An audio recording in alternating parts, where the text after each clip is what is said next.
I've been having all of these really vivid, or at least memorable dreams lately, consistently, for over a month now. This particular one that I had, it really got me to thinking, and I haven't really put it down.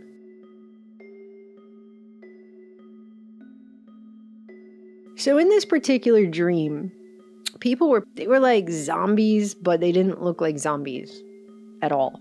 So you didn't have like that flesh rotting off, red eyes, trying to chase people down and eat them thing. But what you did have was an invisible energetic exchange that was infecting people. And a lot of the people who were zombies didn't even realize they were. In fact, most of them didn't realize it. And there was a system in place that everybody believed that if you took these little white pills, these little white circular pills, that it would protect you from that. And that's how society was run, on these really expensive white pills that everyone was convinced they had to take. But the twist is that it was a placebo. So it only worked because everybody believed that it worked, or the majority of people did. So on one level, you had this really profitable financial scheme going on, right? Which in its own way is a system of control, obviously. But at a twilight level, you had an overall societal control mechanism, because in reality, this was just about knowledge that people forgot. They just didn't even know how energy exchange worked. This was going on and they didn't realize that it was happening, pretty much. But everyone was really unhappy. Not only were the people being purposefully kept ignorant about how this energy exchange worked, but they basically kind of believed whatever they were told about this. And a lot of that had to do with how most of what they were told from the time they were very little was negative and scary.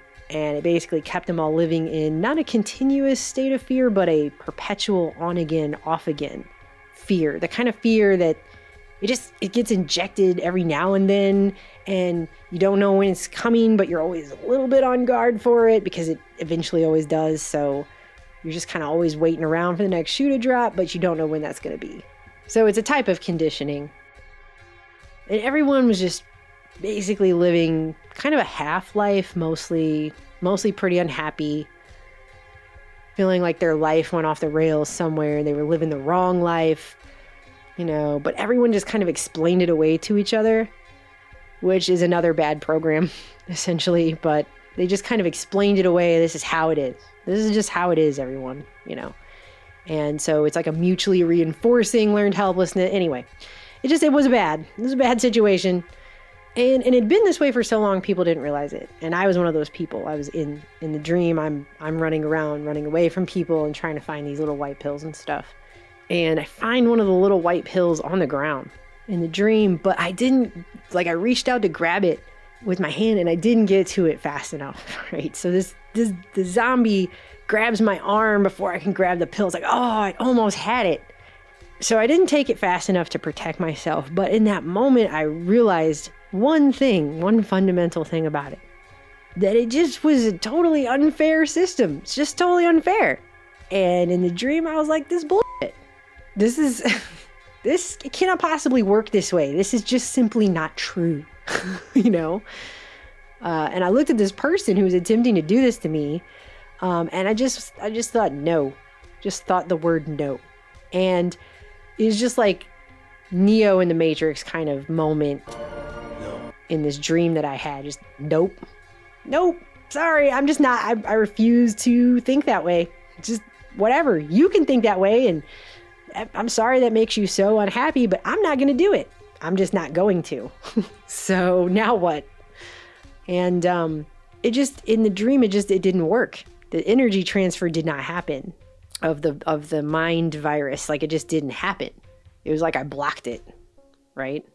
And that was the whole thing, because it was all based upon belief. And when I didn't believe, my whole reality changed. So that's the dream. And it's interesting because when I woke up, my first thought was Santa. I know, that's a strange segue. So now we're going to talk about Santa. And I'm going to make an example out of a modern day annual society ritual for the purposes of a metaphor.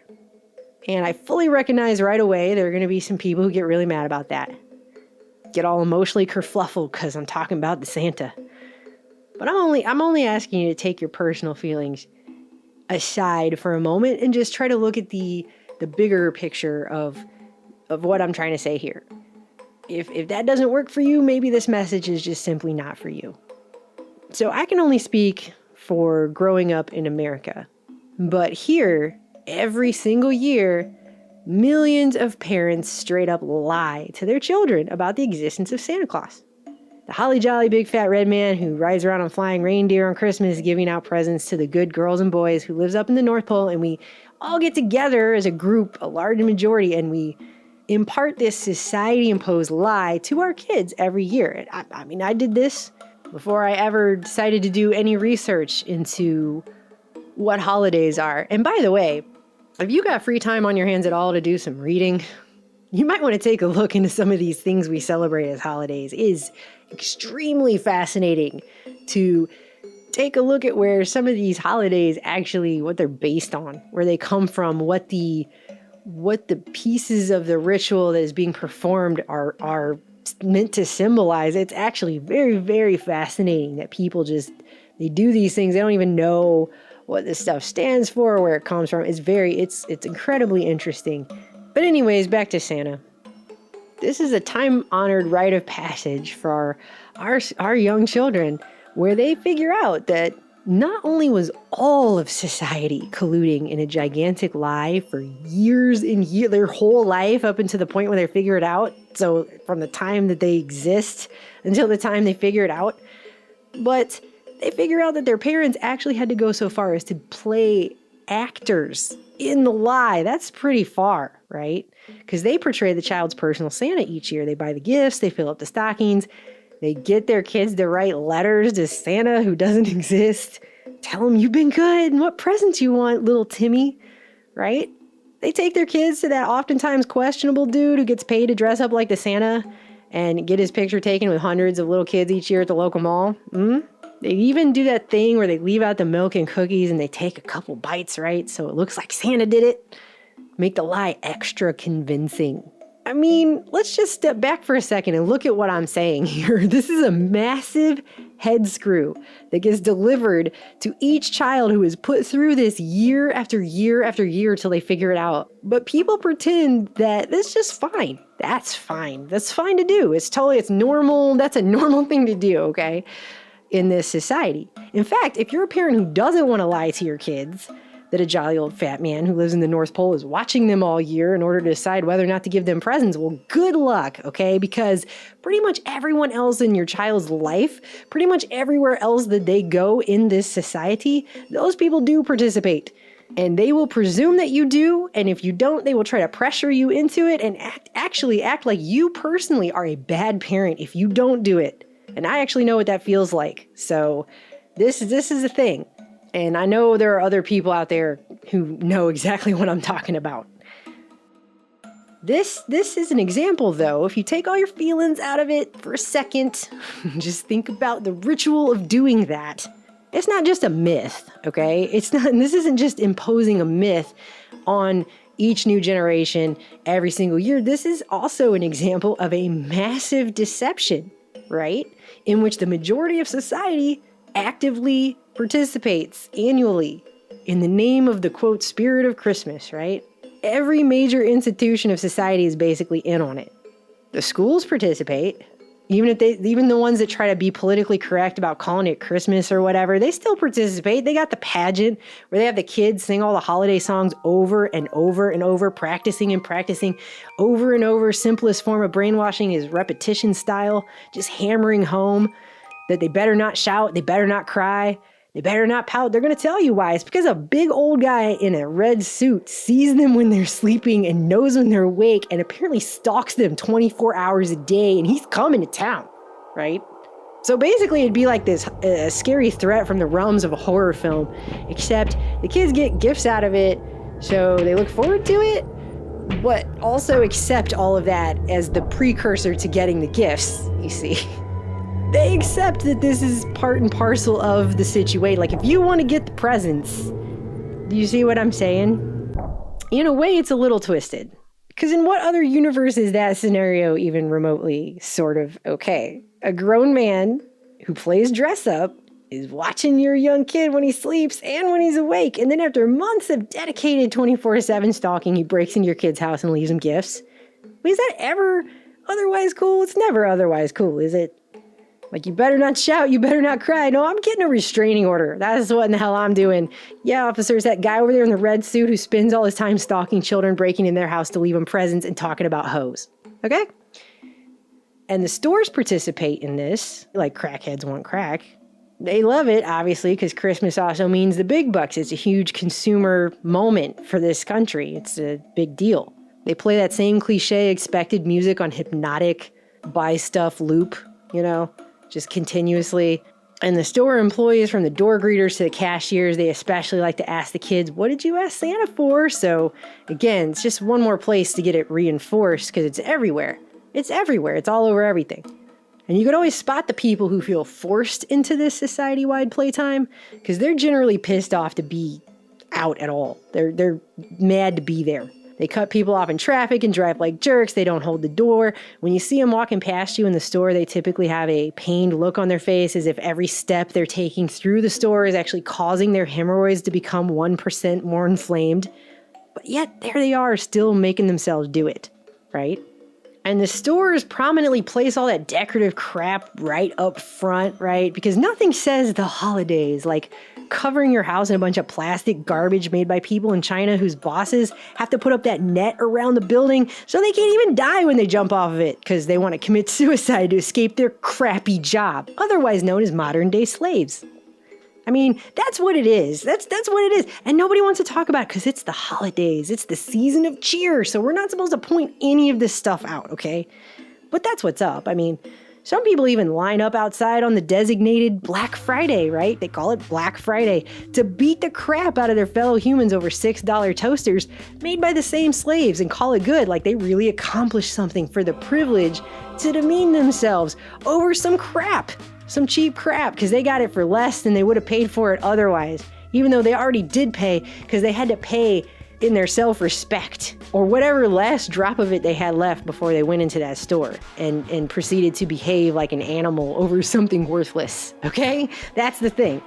And the media obviously participates in this too. I mean, they just play that same set of Christmas movies over and over and over, which is just like the songs, but in movie form. Our government participates. Even freaking NORAD participates every year. Remember, they have that report on the news. Coming up, it's Christmas Eve and Santa Claus is coming to town. How NORAD is tracking St. Nick tonight. This picture on Twitter saying they are ready to track Santa.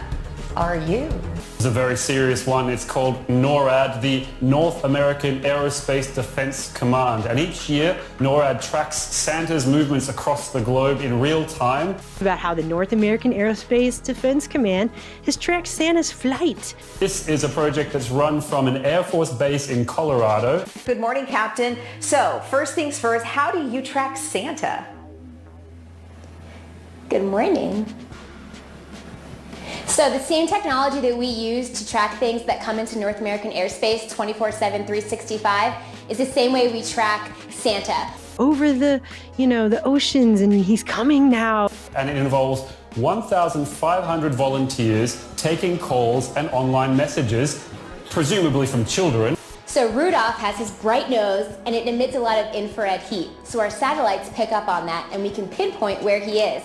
And here's a live look at the NORAD Santa tracker. It shows that Santa, as we mentioned, is headed toward Nova Scotia, Canada. You can see he's already delivered more than 4 billion presents so far. You can see more than 4 billion presents. And then, once he gets into North American airspace, our Canadian and American fighter jets will go ahead and escort him as he makes his way on Christmas Eve. There's even a website, because I took the time to look it up, which is sad to admit, but it's called noradsanta.org, which says on there, for 60 years, NORAD and its predecessor, the Continental Air Defense Command, have tracked Santa's flight. This has been going on since 1955. These days they have a 3D app to show you where Santa is. Follow Santa as he makes his magical journey. For 60 years, they've been lying to people about this. You know what I'm saying? Lots of kiddies out there ready to track Santa. Ready for the presents. Wow, that's more decades than I've been alive.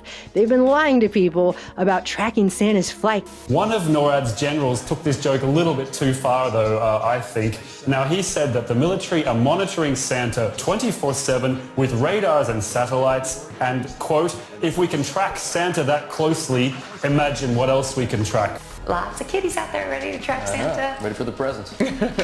Which sounds a bit ominous to me. Better watch out, kids. It is ominous, of course, but if you have a cell phone in your pocket, which I assume Santa does have, then it can be tracked by Apple and Google as well too, right? Then it can be tracked by Apple and Google as well too, right? Every aspect of society plays a role in this. This is how far and high and wide and deep this ritual is embedded in. That's how baked in this set of seasonal rituals are. And when you say you don't want to do it, it makes other people mad because they've done it to me. People get mad when you don't participate in this. And people actually attempt to bully other people into participating when they don't want to. That's the level it gets taken to.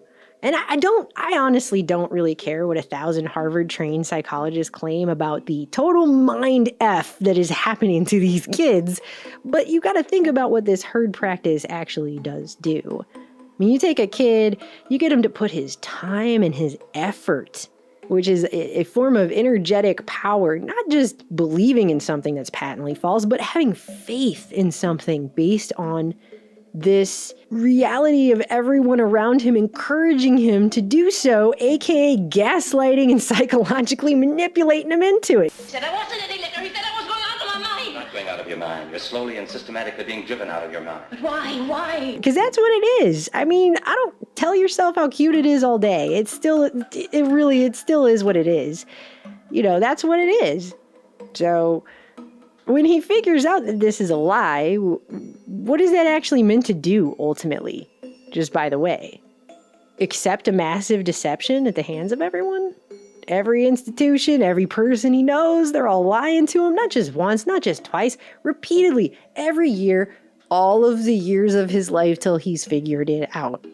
But that's just good holiday fun, right? Right? Such a massive ritual certainly has no subconscious after effects. Of course not. That's silly. It's just a little Santa Claus, right? I don't know though. I don't know about that. I don't think so. Because we got millions of people running around this society today who have insecurities about basic things like trust. And you're telling me that doesn't have a way of adding to that? Really? You don't think so? Not just about trusting other people, but trusting themselves. Trusting their own intuition, trusting their own gut instinct about reality. How about the millions of people who have been trained to accept a world where everybody lies to them? That's how it is. For their own good, right? It's for your own good. It's for your own good because Santa and presents and stuff. But hey, of course, Bob down the street has learned helplessness and a passive acceptance that schools, the media, and the government lies. Of course, those institutions did it to him for 9 years when he was a kid. And he accepted it then, because what choice did he have? Not only that, but what else happens? Let's think about this. Let's just keep going. Why not? This child has been group hazed for years, right? And then told that he or she can't tell the other children because it might ruin it for them. Ruin what? The experience of having your hopes and dreams shattered of something you believed in being false, and that everyone you know and everywhere that you go to, your teachers and your freaking the people at the store down the street and the news, everyone's lying? What? You're gonna ruin it for someone else? Bummer. That's terrible. Yeah, but that's what happens. It's shh, don't tell. You can't tell anyone else. It wouldn't be fair to them for you to tell them, little Timmy, that what you know, you gotta keep that to yourself. So then the child gets inducted into this club of lying liars who lie about Santa. That's what it is.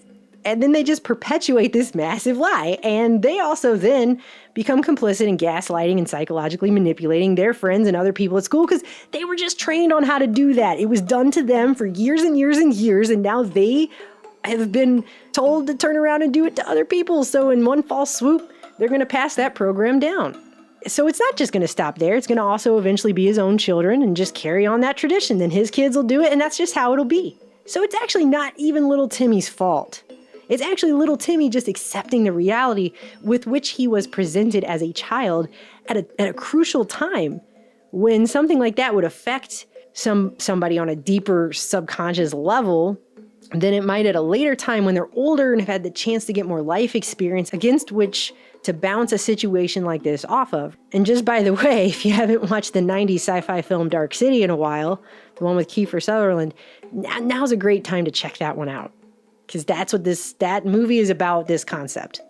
This situation also trains the kid early on, by the way, that having faith in things they cannot see is just utterly ridiculous because that's all make-believe and totally made up, despite the fact that we only see a tiny slice of the visible spectrum, everything vibrates, and we're to a point now that even our Department of Energy secretary is going on TV shows and admitting they work in multiple dimensions, okay? That's the level. I don't know if you ever saw Stranger Things. Have you guys paid attention to this phenomenon? On the show, they have a Department of Energy, and they spend a lot of time investigating a parallel universe. What can you tell us about that? I will note that actually we do work in parallel universes. What? Do you really? Is that yes. Even Joseph Campbell is quoted as saying that the basic theme of all mythology is that there's an invisible plane that supports the visible one. But think about what the Santa myth actually does. What it actually does. It gives kids what they feel is access to this, what in their young minds they believe is this invisible world, only to then violently yank it away when the jig is up as if that's just that. And that just proves it was all not true to begin with, and they should just stay firmly rooted in that 5 sense reality. Seeing is totally believing about everything, right? Just anchor yourselves right there in the 5 sense reality of hardcore scientific materialism, which, by the way, really helps people fit in our modern society. It's a really good training program for fitting in the society that we're living in right now. And that right there is a big reason why the practice of this mass ritual is so encouraged. I mean, again, if you were from another universe and you had never heard of Santa Claus before and you came here and you witnessed this as someone totally alien to this practice, you would think that we were all completely insane for doing this to our children and ourselves every year, right? That this is not only continued, but it's encouraged. And if you try to get out of it, you're considered somewhere on a spectrum of really weird to a bad person for not wanting to uphold basically a society-imposed massive deception on your children. But my point isn't even actually about Santa or society's modern-day automated celebration of the Christmas program. My point is that this is an example of a program. And you'll notice that it's the kind of programming that is handed down generationally. So one person does it, they turn around and do it to their kids, and then they expect their kids to do it to their kids. And then their kids do it and turn around and do it to their grandkids. And this is just one example. It does not stop here at all, okay? There are lots of things that are based on what I'm talking about right here. Just these baked in programs. They get put in there, and people don't even realize they're in there, and they just run. They just run automatically. Person would have to actively, consciously stop them in order for them to stop. Because they're just on a subconscious kind of autopilot, these things. They just keep playing out. But meanwhile, the power of positive thinking has been turned into this, new age cliche. Regardless of the fact that it obviously works and has all kinds of merit. I mean, without it, you wouldn't have things like placebo effect. There'd be no effect. There just wouldn't be an effect at all. Ah, but there is an effect. Now, why is that? That's the question. It's one of the ultimate questions, actually. I feel like. I have a lot more to say on this, but I feel like maybe right now is a good stopping point because I've just been blabbering for half an hour. I think I'm going to pick back up with this in the next video because there's a movie I watched recently and I really want to share some thoughts on it with you guys. Anyways, I love you. I'll talk to you soon. And for the record, this video actually wasn't about Santa.